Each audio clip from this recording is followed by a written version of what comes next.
who runs the pro-Darwin, anti-religion blog Pharyngula, says science eroded his faith as well. I never hated religion. I found religion quite comfortable, and I liked the people in it. What led to the atheism was learning more about science, learning more about the natural world, and seeing these horrible conflicts with religion. And it was then, when I discovered evolution, when I discovered Darwinism, that I realized there's this magnificently elegant, stunningly elegant explanation, which I didn't quite understand to begin with. When I did understand it, then that finally killed off my remaining religious faith. After hearing these stories, I was not surprised to discover that most evolutionary biologists share Professor Dawkins' views.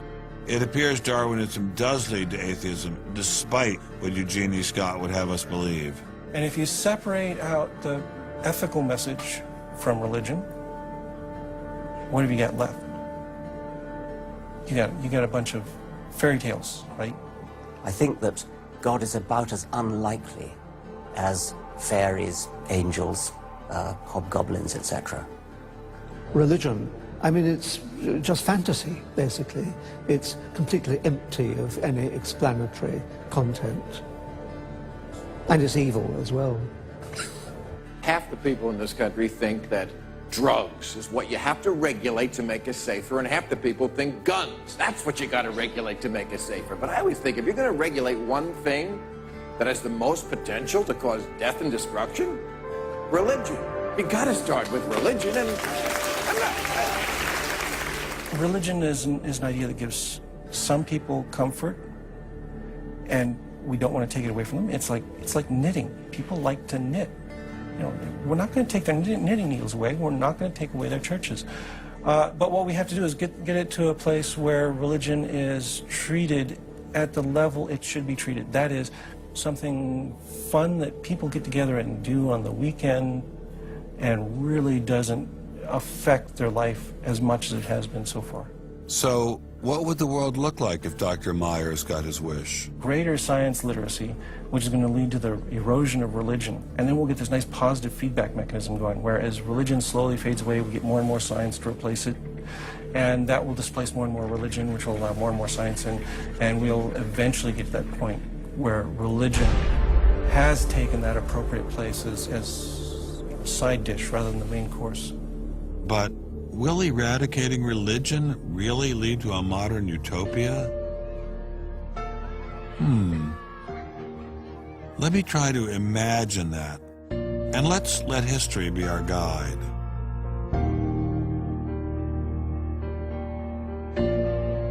In part, I think Matthew Arnold put his hands on it when he spoke about the withdrawal of faith. There is a connection between a society that has at least a minimal commitment to certain kinds of transcendental values and what human beings permit themselves to do one to the other. That got me thinking, what other societies have used Darwinism to trump all other authorities, including religion? As a Jew, my mind leapt to one regime in particular. The connection between Hitler and Darwin is, of course, historically a difficult connection because they were separated by a good many years. One was English, one was German.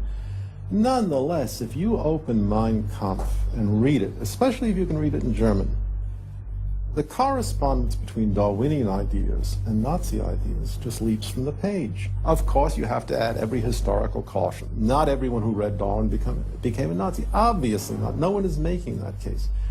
Darwinism is not a sufficient condition for a phenomenon like Nazism, but I think it's certainly a necessary one.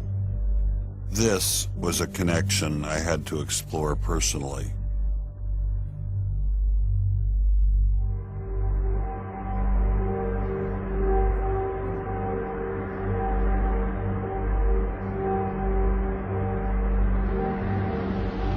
American officers arrive at a Nazi institution seized by First Army troops. Under the guise of an insane asylum, this has been the headquarters for the systematic murder.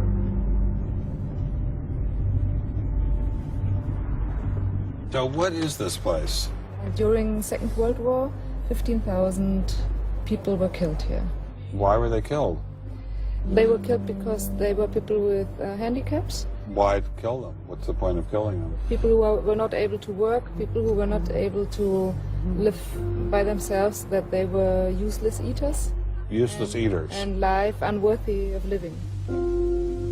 This idea grew up in the 20s. So long before National Socialism, biologists, anthropologists, they thought that maybe mankind could, or the government could interfere into the growth of the population. I see. And they had the utopia that they would have a society without illness and without handicap. Alles Lebensschwache geht in der Natur unfehlbar zugrunde. Wir Menschen haben gegen dieses Gesetz der natürlichen Auslese in den letzten Jahrzehnten furchtbar gesündigt. Wir haben unwertes Leben nicht nur erhalten, wir haben ihm auch Vermehrung gewährt. Die Nachkommen dieser Kranken sahen so aus, die tiefer stehen als jedes Tier. So this was a Darwinian concept? Yes. And also a Malthusian concept, very much Malthusian. Malthusian? Thomas Malthus, who said that there was a shortage of resources, English philosopher, so there was a shortage. Yes, but the Nazis, they relied on Darwin. They relied on Darwin? Yes, Darwin and German scientists.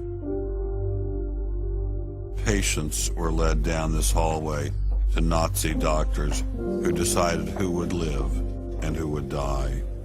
They were accompanied by 15 nurses. Nurses, yes. Nurses, male and female nurses. So nurses were helping lead them to their doom. Yes.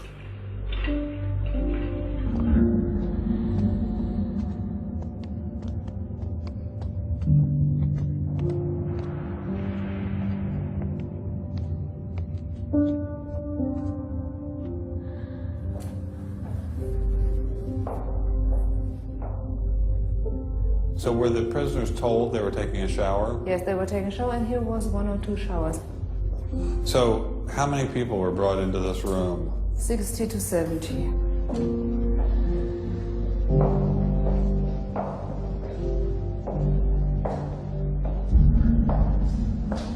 So what is this? This is the dissection table. Do you ever think to yourself, the sane ones were the ones lying here having their brains removed? The insane one was Dr. Gorgas and all the other people.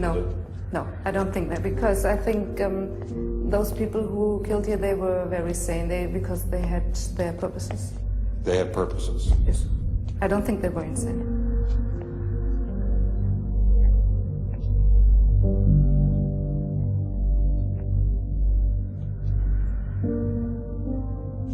They had 2 crematory ovens. I see. And they killed about 70 people. A day. So a day, so they had... That's barely enough time. And they only killed from Monday to Friday. So... Because the people who were doing the killing needed to have the weekend off. If you met Dr. Gorgas today, what would you say to him? I don't know. I don't think that it's my role to tell him something. It's difficult to describe how it felt to walk through such a haunting place, to know that these cold stone and tile walls were the last things the victims of Hadamar ever saw. I wanted to explore this connection further, so I met with the author of From Darwin to Hitler, Dr. Richard Weikart.